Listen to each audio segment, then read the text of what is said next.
saying that to me, and it wasn't said to anybody else. The attorneys who were with me were like, oh, that was an initiation.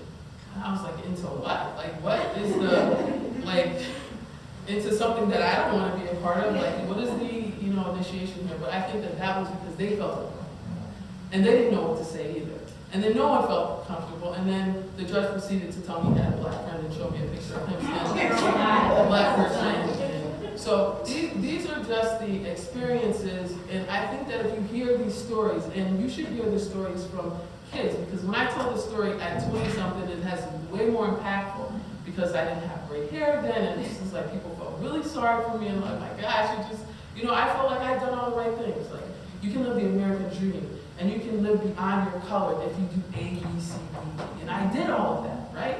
It's like, okay, you're supposed to do well in school, and you're supposed to get a good education, and you go to a good college, and I was like, yes, I did all of those things.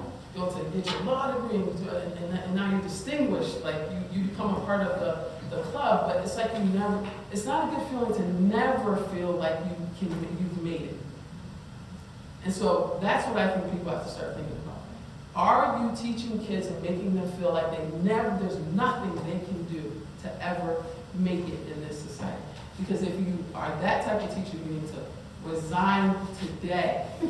If you're that type of administrator, you need to go turn all of your badges and paperwork in because you're no good. You're piece by piece, day by day, destroying children.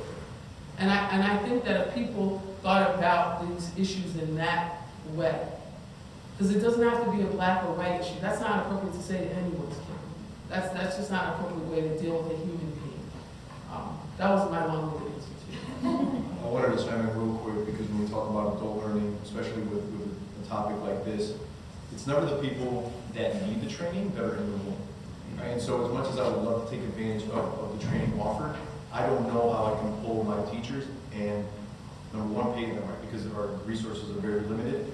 But also, we haven't prioritized as a district this conversation yet. As progressive as Connecticut is, we're still very institutional racist in the state. And if you don't believe that, go from Westbrook Projects, go up an eighth of a mile, and take a left on Scarborough. And if you don't see that, the discrepancies are there, they're blatant, they're right on our face.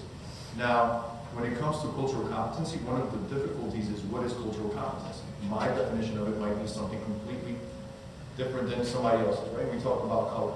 So I can have, and it's great to have these conversations amongst folks that want to learn because white fragility is something, and Jason can attest to it, that we dealt with in our district and we started talking about this stuff, right? And it's not the conversation isn't meant to incite this feeling of insecurity or guilt. It's more like, let's talk about it so we can get it out in the open and see how it's impacting everyone. And so to me, when we're looking at cultural competency, trying to define it through what we're doing now with our whole student framework, looking at the whole child. And about 5 of us were in the room and nobody had, none of us had the exact same definition of what cultural competency is. My thing, I think in terms of color, we can bring colorism into it in the whole 9 yards, but, the example I used was, look, I can have the whitest white teacher from Avon teaching my little black and brown babies, and they might be more culturally competent than a black male from the North End of Hartford, depending on love, compassion, empathy for our kids, and expectations that they can achieve. And so when I hear teachers go, well, these kids can't, the conversation is over, right? But those folks are not here. You're here. And you probably are the people that are culturally competent, because cultural competency is pretty much human decency, which is, if I don't know about your culture, teach me, I want to learn, right? So I have kids, these kids, I had one quick little anecdote. It was a bullying issue in the class, right? I investigated those. A girl was being bullied because she was wearing a hijab. And I brought in all the kids because I like to bring, let's talk about it.